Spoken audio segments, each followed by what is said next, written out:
Saudara-saudara, mungkin kalau mungkin Anda bisa lebih paham ya daripada kita kuliah dari banyak yang mengantuk, banyak yang tidak ikut dan lain sebagainya.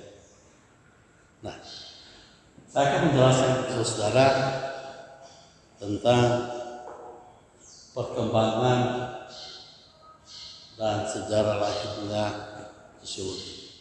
Ya,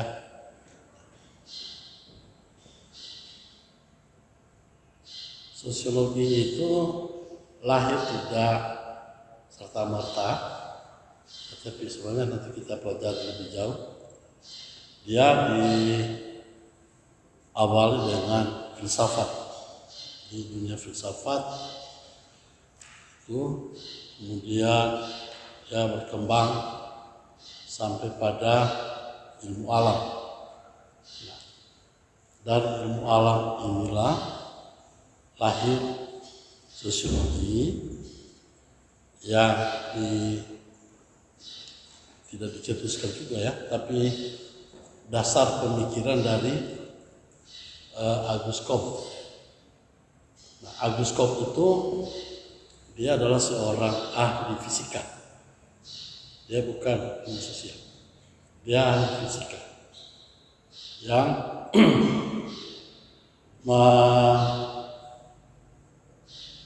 melahirkan sebuah pemikiran hasil pengamatannya, melihat kondisi kehidupan manusia yang ada, ya, melihat kondisi kehidupan manusia ada, lalu dia coba kaitkan dengan teori-teori fisika, maka dia menghasilkan sebuah teori. Jadi sebuah teori yang dia sebut dengan fisika sosial. Fisika sosial itu bisa kita baca dalam bukunya The Philosophy of Positivism. Ya, oke. Itu enggak. Itulah dulu. Kalau kita yang saya katakan tadi, kita semua dari filsafat, ya, yaitu kita tidak mengambil keseluruhan ilmu filsafat, tetapi kita hanya melihat dari sisi filsafat sosial yang menjadi dasar daripada berkembangnya teori-teori sosiologi. Ini yang saya katakan tadi, yang dipelopori oleh Auguste Comte, ya.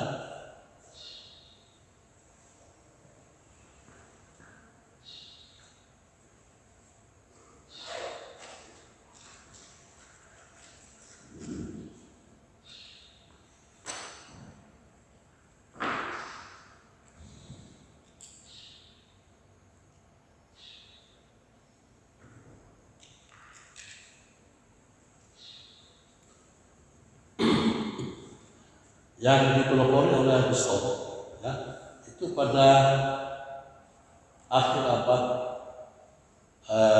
atau akhir abad 18 sampai pada permulaan abad ke-19, ya. Jadi dia menulis buku dalam The Course of Positive Philosophy. Di dalam buku ini ada pemikirannya yang mengatakan tentang social physics atau fisika sosial. Ya, jadi fisika sosial. Apa yang dimaksud dengan fisika sosial itu? Fakta yang diamati oleh Auguste Comte itu adalah bagaimana antar manusia itu saling berhubungan. Ya, bagaimana antar manusia itu saling berhubungan. Nanti lebih jauh kita akan pelajari secara khusus, Anda akan bahas secara khusus tentang Auguste Comte. Ya. Di situ dari pemahaman itu dia mulai mengklasifikasi perkembangan manusia atau perkembangan masyarakat yang dia sebut dengan hukum 3 tahap. Ya, dari hukum 3 tahap. Dia mengklasifikasi bagaimana manusia permulaan, pertengahan, sampai manusia itu mengenal ilmu pengetahuan. Ya, ilmu pengetahuan. Nah, ilmu pengetahuan yang dimaksud di sini adalah ilmu alam. Ya, ilmu alam, matematika, fisika, kimia, biologi.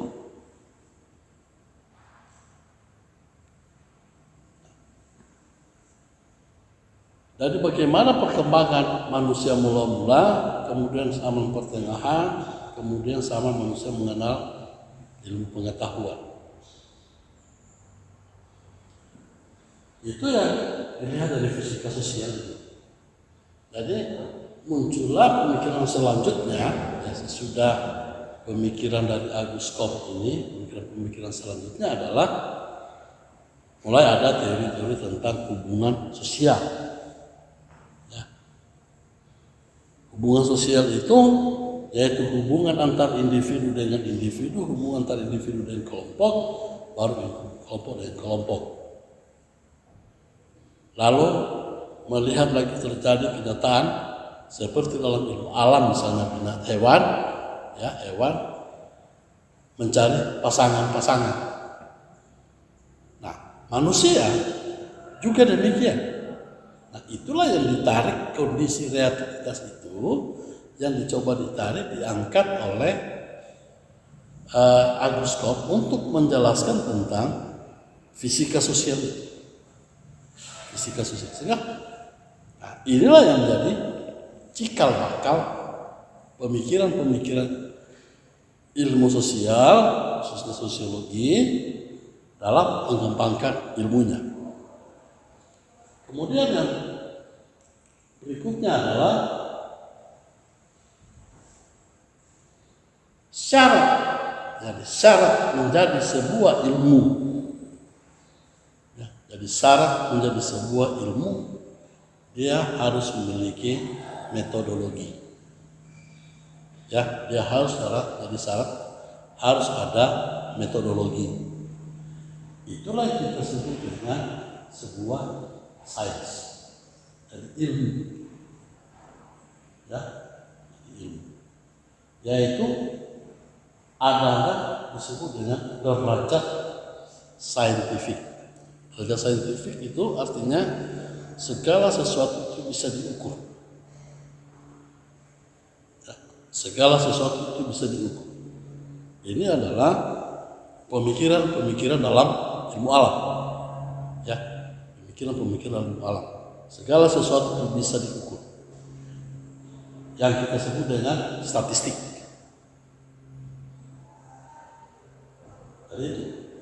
Jadi kalau sosiologi ingin menjadi sebuah ilmu, dia harus menggunakan ilmu. Maka dia pakai ilmu, sains. Berikutnya, karena pemikiran sosiologi itu lahir dari ahli ilmu alam atau ahli fisika, maka teori dan metode saintifik ini yang digunakan adalah prosedur ilmu alam. Itu yang saya katakan tadi, statistika. Jadi segala sesuatu itu dihitung, diukur, ya, dengan syarat-syarat yang begitu ketat. Jadi dihitung, diukur dengan syarat-syarat yang ketat. Itu perkembangan sosiologi mula-mula. Ya.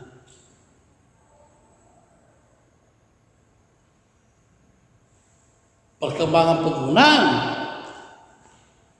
pemikiran-pemikiran ilmu alam di dalam sosiologi itu sendiri itu sampai pada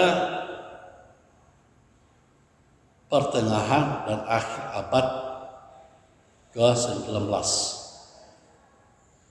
Ya.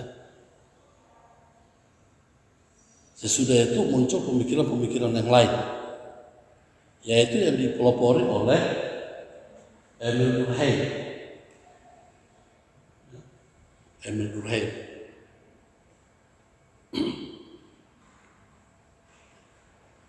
Emil Durkheim berpendapat bahwa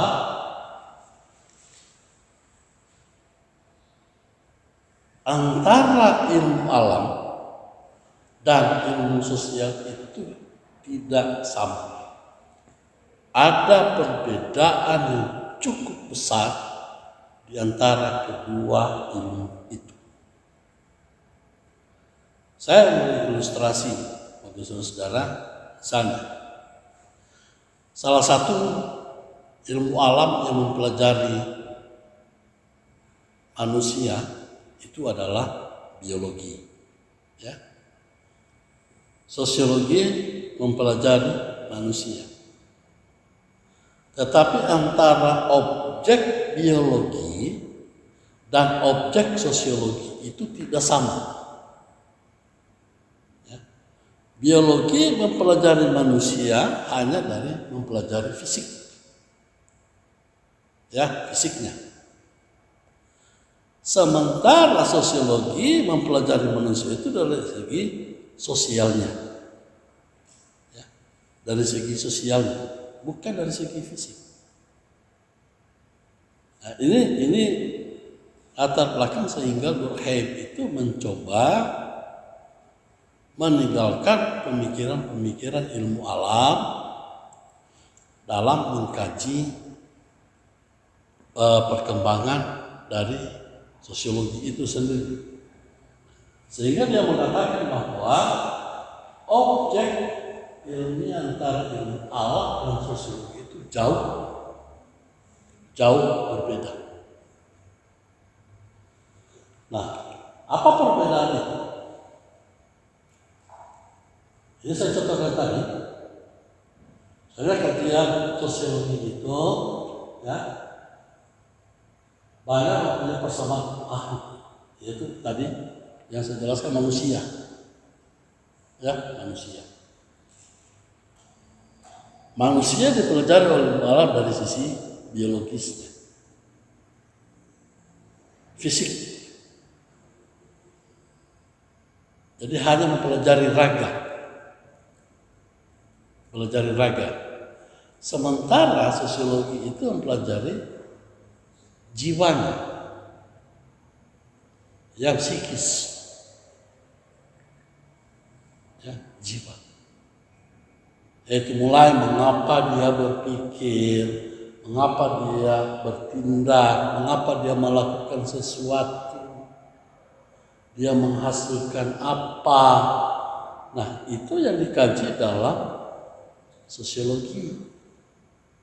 Berbeda dengan ilmu alam. Ilmu alam mempelajari manusia, dan biologi saya katakan, dia tidak mengkaji kenapa manusia berpikir, tidak.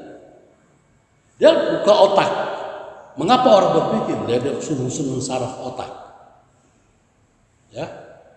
Tetapi apa yang dikerjakan oleh otak dan apa yang dilakukan oleh manusia, antara otak dan gerakan manusia, itu dipelajari oleh sosial. Misalnya psikologi. Nah, psikologi ini kita tarik menjadi bagian dalam sosiologi. Ya, bagian dalam sosiologi. Itulah sebabnya lalu saya katakan bahwa dalam mempelajari sosiologi itu supaya kita paham, kita harus membaca buku, yaitu sosiologi berparadigma ganda dari Source Ritzel. Nah, di situ dalam paradigma sosiologi itu dibagi 3. Paradigma fakta sosial, paradigma definisi sosial, dan paradigma perilaku sosial. Nah, yang perilaku ini kebanyakan kita meminjam dari teori-teori psikologi. Misalnya Gervinkel itu ada pakar psikologi. Tapi bagaimana kita menjelaskan supaya bisa dipahami, karena ini sifatnya mikro, maka kita menggunakan pendekatan psikologi. Nah, itu. Kalau menurut saya di sini bahwa yang pembeda utama adalah karakter.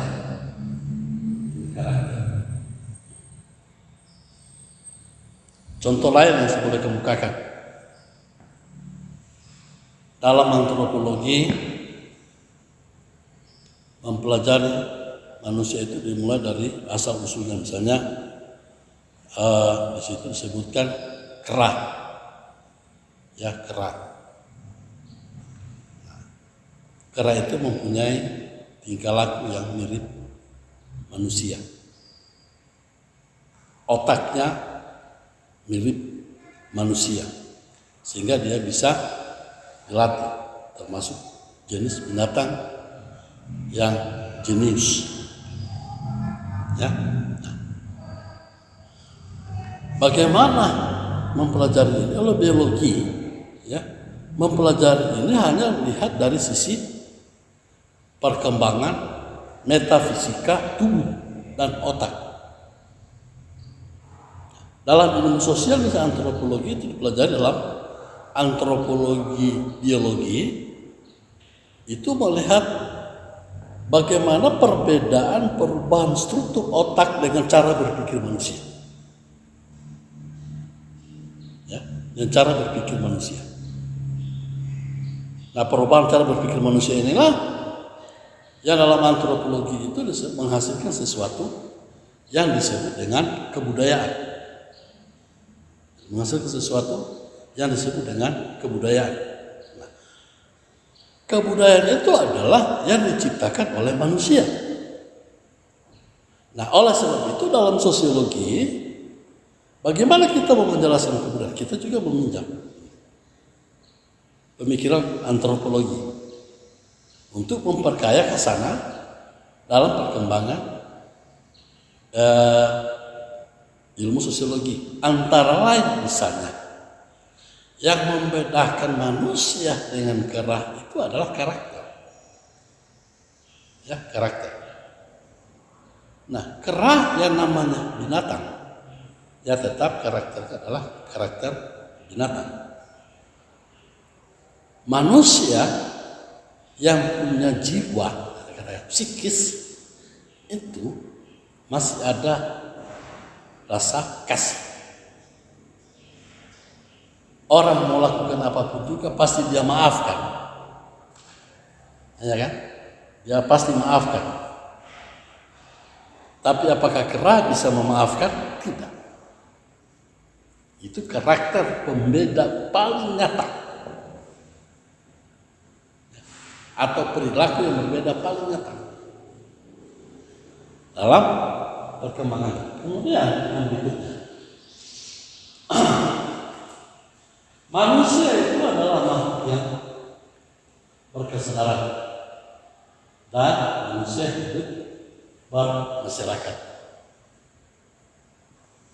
Manusia adalah makhluk yang memiliki kesadaran. Itu yang saya katakan tadi, Kalau ada sesuatu orang lain berbuat salah, dia maafkan. Itu kan dia sadar. Kehilafan, ada kekurangan. Nah, selain itu, manusia itu adalah hidup bermasyarakat. Sekarang coba kita bedakan antara kelompok hewan dan kelompok manusia. Dari contoh ini Anda sudah bisa akan membedakan apa perbedaan yang sangat mencolok antara hewan dan manusia. Tetapi kadang-kadang juga ada manusia berperilaku hewan, ya kan? Maka secara tidak sadar orang lain yang melihat orang itu bakal katakan, binatang kamu. Mengapa? Karena berperilaku hewan, bukan berperilaku manusia. Ya kan? Karena kalau manusia kan berkesadaran. Kedua, manusia berkebudayaan. Hewan tidak berkebudayaan. Tidak berkebudayaan. Dalam pola hidup berkelompok itu juga banyak yang membedakan antara dua makhluk hidup ini. Ada yang membedakan jauh dari kedua makhluk ini. Hewan berkelompok tapi tidak menghasilkan sesuatu. Mereka menggantungkan hidupnya dari alam. Tetapi manusia selain menggantungkan hidupnya dari alam, juga dia bisa menciptakannya sendiri atau memperbanyak sendiri. Saya tanya sama kamu, adakah kerah yang tanam pisang? Tidak ada kan? Tetapi kerah makan pisang. Ya kan? Nah, manusia makan pisang, tetapi dia bisa menggandakan, dia tanam lagi. Karena itu adalah untuk pemenuhan kebutuhan besok. Dan binatang atau hewan itu tidak pernah memikir apa besok. Bisa lihat di sini kan? Pembeda-pembedanya. Nah, itulah dasar Durkheim itu meninggalkan cara-cara kerja ilmu alam. Yang itu manusia itu tidak ansik terhadap dirinya sendiri. Jadi siapa yang tidak mengenal dirinya? Ya, siapa yang tidak mengenal dirinya? Siapa yang asing bagi dirinya sendiri?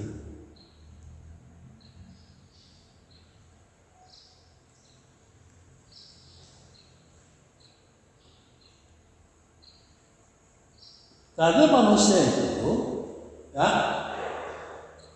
dia memerlukan pemahaman terhadap masyarakat dan kebudayaannya. Jadi dia tahu dirinya karena dia ada di antara orang lain. Dia tahu dirinya karena dia bisa melakukan sesuatu.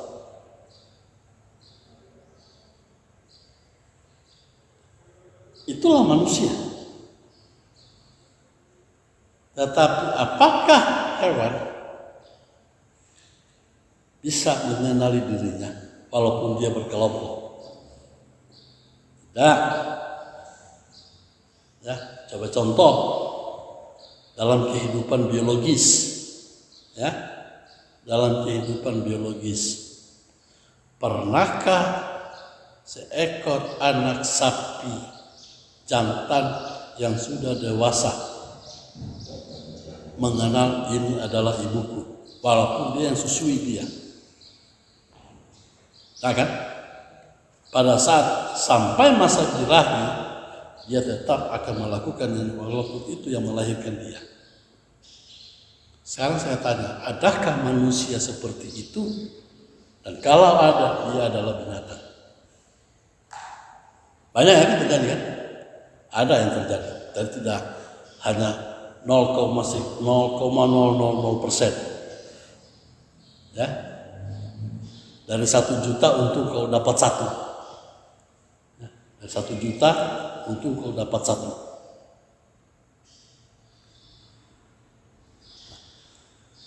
Mengapa? Karena dia memahami dirinya dalam satu kelompok yang disebut masyarakat dan yang memiliki kebudayaan. Disitulah benar. Yang berikutnya adalah menurut Durkheim, satu kesalahan yang sangat besar jika kita mengikuti prosedur ilmu alam.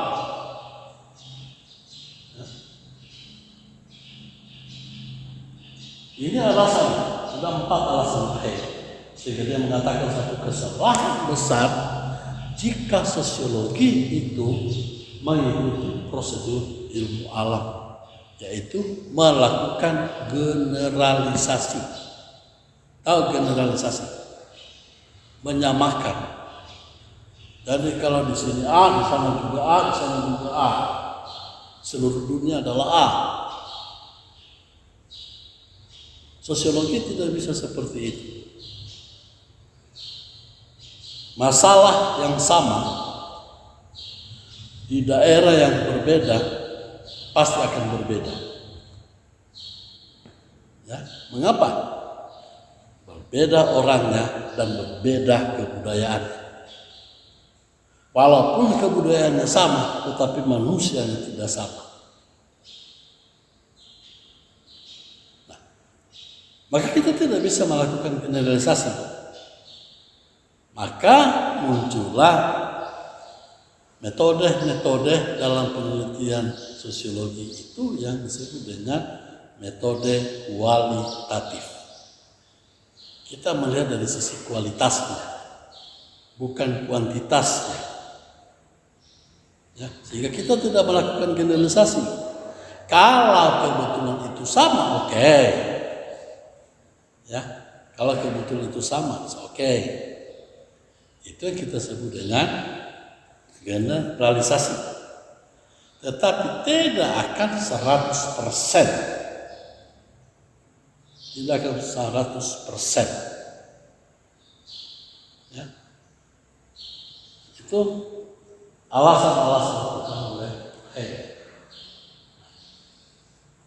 Oleh sebab itu, Durkheim mengatakan bahwa mengapa demikian? Karena manusia itu adalah makhluk yang unik, heterogenitas. Dalam satu masyarakat kita terdiri dari individu-individu yang berbeda-beda karakter. Itu heterogen. Belum lagi kalau kita menyebutkan satu wilayah. Dalam satu wilayah lebih heterogen.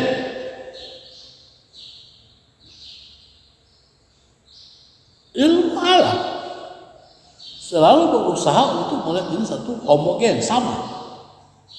Ya, selalu melihat ini homogen, adalah sama. Ya, kalau homogen itu sama, artinya kita harus generalisasi. Kita uji di sini berarti sama akan sama semua. Itu disebut dengan sampling. Ya, mengambil sampel dari sekian banyak, diambil sedikit saja, maka akan sama semua. Sosiologi tidak melakukan seperti itu. Ya, tidak melakukan seperti itu. Karena keunikan-keunikan yang diperoleh manusia.